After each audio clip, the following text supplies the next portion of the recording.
નમસ્કાર મિત્રો, આજે આપણે વાત કરીશું ગુજરાતીની અંદર માસ્ટર ડિગ્રી MA ની અંદર અભ્યાસ કરવા જઈ રહ્યા છીએ રાવજી પટેલના અશ્રુઘર જે કૃતિ છે એમને રાવજી પટેલે બે કૃતિઓ આપી છે. સાહિત્યકાર તરીકે આધુનિક સાહિત્યકારોમાં પટેલ સમાજનો એક સારો યુવક છે રાવજી પટેલ. તેમની અશ્રુઘર અને જંજા નામની બે કૃતિઓ આપી છે. એમાંથી આપણે અશ્રુઘરના કૃતિમાંથી આપણે એવા પાત્રોનો અભ્યાસ કરવા જઈ રહ્યા છો જે સમાજ જીવનને અનુલક્ષીને જે આલેખાયેલી છે, સમાજમાં બનેલી ઘટનાઓ વિશેનું વર્ણન છે. મિત્રો, એ સાહિત્ય સર્જન કરતી વખતે હવે એમનો ઓછા અંતે થોડો રાવજી પટેલનો પરિચય લઈ લઈએ તો મિત્રો, રાવજી પટેલ એ પોતે આણંદ જિલ્લાના વતની છે અને એમના આખું નામ છે રાવજીભાઈ છોટાલાલ પટેલ. એમનો એકમાત્ર કાવ્ય સંગ્રહ એમને આપ્યો છે જેનું નામ છે અંગત. એ અંગત કાવ્ય સંગ્રહ લખ્યો તો ખરો, એનો પ્રગટ કરવાનો રહી ગયો અને રાવજીભાઈ છોટાલાલ પટેલ માત્ર 28 વર્ષની વયે એમનું કવન થઈ ગયું, એટલે કે એમનું નિધન થઈ ગયું. માત્ર 28 વર્ષ સુધી સંસારમાં રહ્યા છે મનુષ્ય જાતિ, મનુષ્ય યોનિમાં. એમનો જન્મ 15 નવેમ્બર 1939 અંદર ભારપુરની અંદર, આણંદના ભારપુરની અંદર તેઓ જન્મેલા. તેઓએ પોસ્ટ ગ્રેજ્યુએશનની ડિગ્રી પ્રાપ્ત કરેલી, એટલે કે એમને માસ્ટર ડિગ્રી કરેલી છે અને માસ્ટર ડિગ્રીમાં જ એમના MA ની અંદર આ અભ્યાસક્રમની અંદર અશ્રુઘર નામની કૃતિનો સમાવેશ કરેલો છે. હવે વાત કરીએ અશ્રુઘરની અંદર એવા પાત્રો લેખનની અંદર ચર્ચા કરીએ તો એક પાત્ર છે સૂર્યા છે, એક છે સત્ય છે, બીજું પાત્ર છે લલિતા અને ચોથું પાત્ર છે એ છે રૂગણુ. હવે મિત્રો વાત કરીએ તો સૂર્યા અને લલિતા બે યુવતીના પાત્રો છે, સત્ય અને રૂગણુ બે પુરુષના પાત્રો છે અને તેમના મિત્રો નો પણ અહેમદ પટેલ અને બીજા એવા મિત્રનો પણ સમાવેશ થયેલો છે. જે સત્યનો પિતરાઈ ભાઈ જેનું નામ છે રતિલાલ. હવે વાત કરીએ પહેલું જ સૂર્યા વિશે વાત કરીએ તો સૂર્યા એ ભોળી યુવતી છે, નાજુક યુવતી છે. સૂર્યા એ સમાજને છેતરનારી યુવતી છે, દગાખોર યુવતી છે. સૂર્યાનું પાત્ર જેવું જોઈએ એવું સારું પાત્ર નથી. એની જે સમાજની અંદર, એમના ગામની અંદર જે છાપ પડી છે સૂર્યાની, એ ખૂબ જ સારી છાપ નથી. એની સાથે સાથે સૂર્યાની સાથે એની માતાની પણ છાપ ખરાબ હોય છે. પુત્રી ખરાબ તો એની માતા પણ ખરાબ હોય છે. સૂર્યા એવું ધ્રુવ બિંદુ છે. સૂર્યા એ પરપુરુષ તરસુ અને રખડું યુવતી છે. પરપુરુષ મિત્રો સાથે મૈત્રી જખનારી યુવતી છે. સૂર્યા એ અનૈતિક સંબંધો બાંધનારી લપંડ પુરુષો સાથે એ ગામના કેટલાય યુવકો સાથે સંબંધ બાંધી દે છે. અને આ જ સૂર્યાનું ખરાબ પાત્ર જે છે એના લગ્ન સત્ય નામના એક સારા સંસ્કારી ભણેલા ગણેલા યુવક સાથે એના લગ્ન થઈ જાય છે. હવે સૂર્યાને જ્યારે ગર્ભ રહે છે ત્યારે સત્યનો પિતરાઈ ભાઈ રતિલાલ બોરી દ્વારા સૂર્યાને ગર્ભ રહી જાય છે. જ્યારે એ વાતની જાણ જ્યારે સત્યને થાય છે ત્યારે સત્ય ખૂબ જ મનોમન એક પીડાતો યુવક બની જાય છે. હવે લગ્ન કરી લીધા છે. આ સૂર્યા ખરાબ પાત્ર મળ્યું છે. લગ્ન કર્યા તે વખતે ખબર નહોતી કે મારું જીવન સાથી મને પાત્ર કેવું મળશે, જો ખરાબ પાત્ર મળે તે પહેર્યા વિના ઘરનું પણ શણગાર ખબર પડતી નથી. જે વ્યક્તિ સાથે ન કેળવાઈએ ત્યાં સુધી વ્યક્તિત્વનો પરિચય મળતો નથી. તે સૂર્યાને ન ઓળખી શક્યો સત્ય કે સૂર્યા એ ખરાબ યુવતી છે, અને સૂર્યાના લગ્ન સત્ય સાથે થઈ જાય છે. સત્ય ભણેલો છે, માસ્ટર ડિગ્રી નથી કરી પણ ગ્રેજ્યુએશન સુધીનું શિક્ષણ મેળવેલું સત્ય જે તે સમય હતું. એટલે કે એ આખી ઘટનાની વાત પછી પોતાના મિત્ર અહેમદને જણાવે છે. અહેમદને જણાવે છે ત્યારે અહેમદ સૂર્યાને આ બાબતની પુષ્ટિ કરવા માટે પ્રસ્તાવ મૂકે છે. ત્યારે જેમ બિલાડી અંધારામાં વળગી પડે તેવી જ રીતે સૂર્યા એ અહેમદ ઉપર આક્રમણ કરી બેસે છે. હવે અહેમદ એને પૂછે છે કે આ અંધારામાં તને કઈ બીક નથી લાગતી? ત્યારે સૂર્યા નામની યુવતી એવું કહે છે કે અંધારું એ જ મારી વૃત્તિ છે. જો હું અંધારામાં ડરું તો હું મનુષ્ય સી રીતે કહેવાઉં?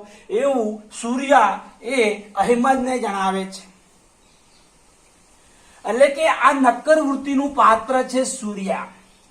પછી થાય છે એવું, સત્યને થોડા સમય પછી ટીબીની બીમારી સતાવે છે, એટલે કે ક્ષય રોગ એને સત્યને થાય છે. હવે આ બાજુ સત્ય એ ખૂબ જ સંસ્કારવાન યુવક છે અને રૂપાળો છે, ગરુ પ્રત્યે આદર જાળવનારો છે. એના પ્રોફેસર મૈયાની હરેક બાબતોને એ સત્ય સ્વીકારે છે.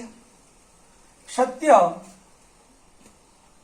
ગરુ પ્રત્યે આદર જાળવનારું પાત્ર છે અને પોતાના કુમુદ ગામમાં એ સત્યનો પરિચય એ ખૂબ જ સારા વ્યક્તિત્વ તરીકે થાય છે. જ્યારે આ યુવતીનો, સૂર્યા નામની યુવતીનો પરિચય ગામમાં ખરાબ દ્રષ્ટિનો હોય છે. હવે થાય છે એવું, જ્યારે સત્ય કોલેજ કક્ષાએ હોય છે ત્યારે એ સાથે ભણતી એક યુવતી હોય છે, એનું નામ છે લલિતા. હવે સત્યને લલિતા સાથે પ્રેમ સંબંધ થઈ જાય છે, પ્રેમ બંધાય છે. સત્ય ટીબીની પીડાતો યુવાન છે. FIBY પછી પોતાનો અભ્યાસ છોડી મૂકે છે ત્યારે લલિતા કોલેજ કક્ષા પૂર્ણ કરી અને પોતે શિક્ષિકા બને છે. અને એ શિક્ષિકા બનીને એના લગ્ન નાની વયે થયેલા હોય છે, તેનું મૃત્યુ થઈ જાય છે અને લલિતા શિક્ષિકા તરીકે પોતાની સેવા કુમુદ ગામમાં, એટલે કે સત્યના ગામમાં સેવા શિક્ષિકા તરીકે આપે છે. અને એની પહેલા કોલેજ કક્ષાએ જે લલિતાની પ્રેમ સંબંધ સત્ય સાથે બંધાયો હતો તેને ટકાવી રાખવા માટે એમની બંનેની વચ્ચે પત્ર વ્યવહાર ચાલુ હતો. પત્ર વ્યવહારથી બંનેની વચ્ચે સંબંધ ચાલુ હતો. લલિતા શિક્ષિકા તરીકેની છાપ સત્યના ગામમાં, એટલે કે કુમુદ ગામમાં ખૂબ જ સારી છાપ પડે છે. અને લલિતા નામની યુવતી એ ખૂબ જ સારા કુટુંબમાંથી અને સારા સમાજમાંથી આવતી યુવતી છે.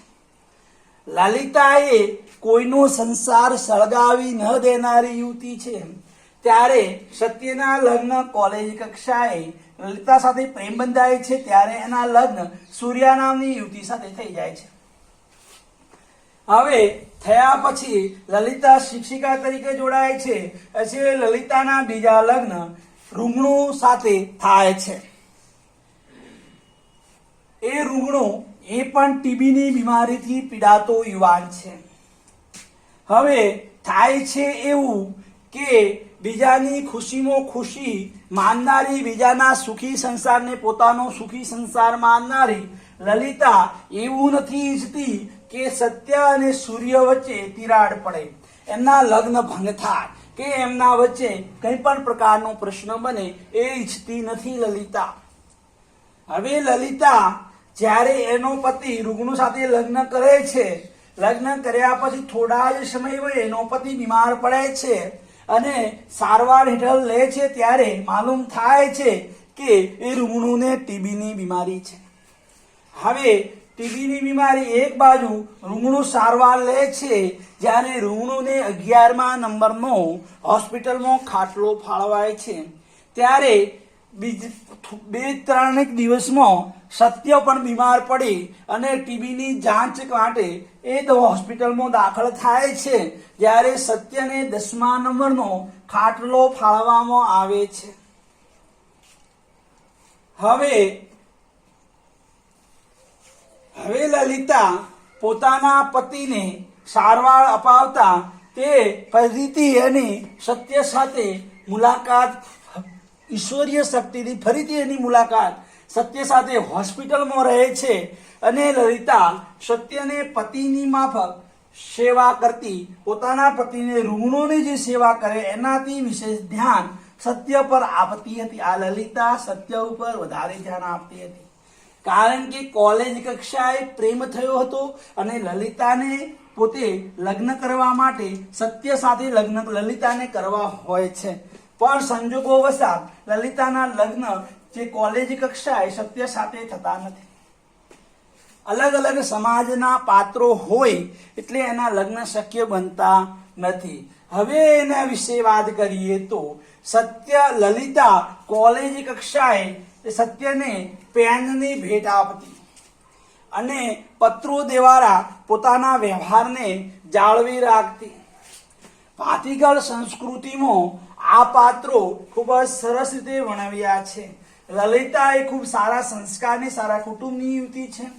પછી એનો રૂગણુના મૃત્યુ પછી તરત જ સત્યનું પણ મૃત્યુ થઈ જાય છે, એટલે લલિતાના ત્રીજા લગ્ન સત્ય સાથે જોડાતા કે બંધ બેસતા નથી.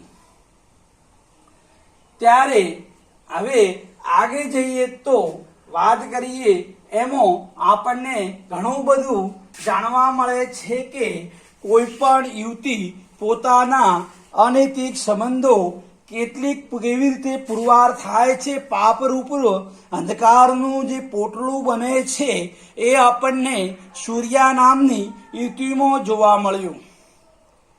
સૂર્યાને આપણે જોયું કે એને એવી પર પૂરું તરસું અને રખડું યુવતી છે જેને અંધારામાં પણ બીક લાગતી નથી. કોઈ એને પૂછે છે કે તને અંધારામાં બીક કેમ નથી લાગતી, તે પોતે અંધારાને પ્રકૃતિ સાથે જણાવી દે છે. એટલે કે એને કંઈ પણ બહાનું, જો નક્કર પાત્ર હોય, ખરાબ પાત્ર હોય તો એ ઘણા બધા એની જોડે બહાના હોય છે. દાખલા તરીકે પરીક્ષામાં નપાસ થનારો વિદ્યાર્થી ઘણા બધા બહાના બતાવી અને ટળી જવાનો પ્રયત્ન કરે છે. એવી રીતે સૂર્યા પોતાની જાતને છુપાવી રાખી બચાવવા માટે ખૂબ જ પ્રયત્ન કરે છે. એ જ પાત્ર, ખરાબ પાત્ર એક સારા પાત્ર સાથે વિશ્વાસઘાત કરી નાખે તેવું વર્ણન રાવજી પટેલે અશ્રુ ઘરની અંદર કર્યું છે. મિત્રો, આ પ્રશ્નો છે એ વારંવાર પરીક્ષામાં પૂછાય છે. આ પાત્ર લેખન કદાચ સૂર્યા એવું પૂછાય પ્રશ્ન કે સૂર્યાનું પાત્ર લેખન કરો, કાં તો લલિતા એ શિક્ષિકા છે એનું પાત્ર લેખન કરો, એવા પરીક્ષામાં પ્રશ્નો પૂછાતા હોય છે. હવે એમાં એક અભણ યુવતી છે. આ સૂર્યા પાસે અભણ યુવતી હતી, લલિતા એ ભણેલી યુવતી છે. એક અભણ યુવતી, એક શિક્ષિત યુવતી. સત્ય ભણેલી યુવતી, રૂગણો અભણ યુવક. જે શિક્ષિકાએ લલિતાએ લગ્ન થયા બીજા રૂગણુ સાથે એ અભણ યુવક હતો, કારણ કે પહેલા લગ્ન જેની સાથે થયા એ પતિનું મૃત્યુ થઈ ચૂક્યું હતું અને ભગવાને એને લલિતાને પાછા સત્યના ગામની અંદર કુમુદ ગામમાં શિક્ષિકા તરીકે મૂકી અને સત્યને સાથે ફરીથી જોડાવાનો પ્રયાસ થયો.